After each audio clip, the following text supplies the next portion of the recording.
Assalamualaikum warahmatullahi wabarakatuh. Selamat sore kawan-kawan semua, sahabat-sahabat Cinitnet dimanapun Anda berada. Mudah-mudahan semuanya dalam keadaan sehat dan juga tidak kurang satu apapun. Setelah selesai mengikuti webinar yang dilaksanakan oleh Kementerian Pendidikan, Kementerian Keuangan, dan anggota DPR Komisi 10, ada beberapa kriteria yang harus dipenuhi untuk mendapatkan bantuan subsidi upah untuk guru honorer, tenaga pendidikan dan kependidikan non PNS atau honorer begitu. Ada beberapa syarat yang harus dipenuhi guna mendapatkan bantuan subsidi upah ini sebesar 1,8 juta dan diberikan hanya satu kali begitu. Lalu informasi selanjutnya, sahabat-sahabat bisa diketahui, dan jika mengikuti webinar tadi beberapa jam lalu, Menteri Pendidikan dan Kebudayaan Nadiem Makarim ini mengatakan bahwa BSU ini dikhususkan bagi tenaga pendidik dan kependidikan non-PNS dengan total anggaran sebesar 1,8 juta per orang dan diberikan hanya satu kali begitu. Nah, lalu kemudian siapa saja yang berhak mendapatkan bantuan ini? Pak Nadiem ini mengatakan bahwa selain guru honor, tenaga kependidikan yang lain juga, baik dosen honorer di PTS atau di PTN itu akan mendapatkan begitu ya. Nah, ia juga bersyukur bahwa bukan hanya guru dan dosen yang dapat menerima bantuan ini, melainkan juga tenaga administrasi, tenaga perpustakaan, dan tenaga kependidikan lain seperti guru-guru di pendidikan anak usia dini dan sebagainya. Ketika kita menyimak paparan yang tadi disampaikan oleh Pak Nadiem, operator sekolah terakomodir barangkali begitu ya, karena memang mendapatkan info GTK-nya di PT Diktinya mudah begitu.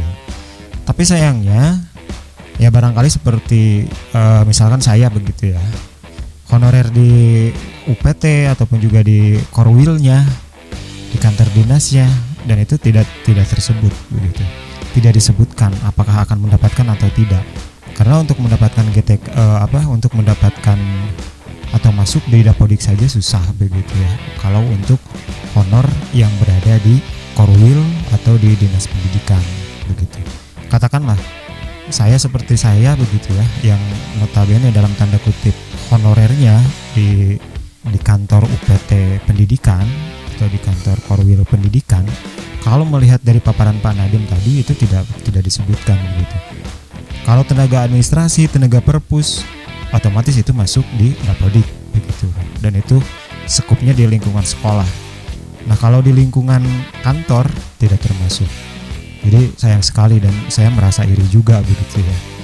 Tapi terlepas dari semua itu, mudah-mudahan ini jadi pemecut dan juga menjadi penyemangat buat saya untuk tetap berkarya untuk membantu berlangsungnya proses pendidikan di wilayah masing-masing. Nah, sekali lagi, kalau boleh saya mengatakan, tolonglah Pak Nadiem Makarim, jangan hanya yang berada di skup sekolah begitu ya.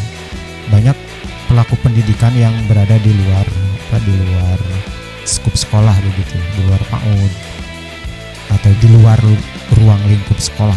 Seperti saya yang ada di Korwil, ya itu tidak tersebut begitu. Apakah itu akan mendapatkan atau tidak? Dan akan sangat susah sekali begitu mendapatkan info GTK-nya begitu, karena memang tidak masuk di Dapodik.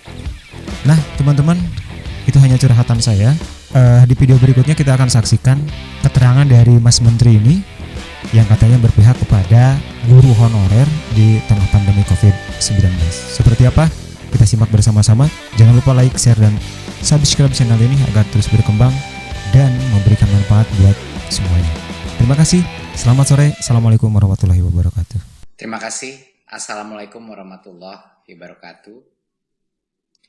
Saya ingin pertama ucapkan terima kasih atas kehadiran Bapak Menpan RB, Bu Menkyu, dan Bapak Menek BUMN untuk kehadirannya hari ini yang sungguh mengembirakan bagi ujung tombak pendidikan kita, yaitu para guru-guru honorer dan juga dosen kita. Jadi saya ada sedikit presentasi untuk memaparkan apa saja program bantuan subsidi upah bagi pendidik dan tenaga pendidikan. Jadi ini sangat kabar yang gembira bahwa kita berencana untuk memberikan bantuan subsidi upah ini bagi sekitar 2 juta orang. Sekitar 2 juta orang. Dan dalam jumlah sebesar 1,8 juta yang diberikan sekaligus, satu kali kepada masing-masing penerima itu. Siapa saja yang akan kita berikan adalah kepada dosen, guru non-PNS, guru yang diberi tugas sebagai kepala sekolah, pendidik PAUD, pendidik kesetaraan, dan juga tenaga perpustakaan, tenaga laboratorium, dan tenaga administrasi. Berarti operator sekolah pun termasuk di dalam bantuan subsidi upah ini. Kami mensasar total sekitar 2 juta orang, lebih dari 2 juta orang, 162.000 dosen dari PTN dan PTS, dan 1,6 juta, sedikit lebih dari 1,6 juta guru dan pendidik non-PNS pada satuan pendidikan negeri dan juga swasta. Jadi banyak yang menanyakan kami juga apakah ini termasuk swasta. Jawabannya adalah iya, karena guru-guru kita ada di sekolah-sekolah swasta dan mereka pun berhak mendapatkan bantuan dari pemerintah. Dan 237.000 sekitar tenaga perpustakaan, operator, tenaga laboratorium, dan tenaga administrasi tidak bisa di-exclude daripada bantuan ini. Nah, salah satu hal kenapa kita pemerintah melakukan bantuan subsidi upah adalah untuk membantu ujung tombak pendidikan kita di berbagai macam sekolah kita yang sudah berjasa untuk membantu pendidikan anak-anak kita, tapi mungkin di situasi seperti pandemi ini ada berbagai macam gejolak, bukan saja di bidang pembelajaran tapi juga di bidang ekonomi, dan kami menyadari ini.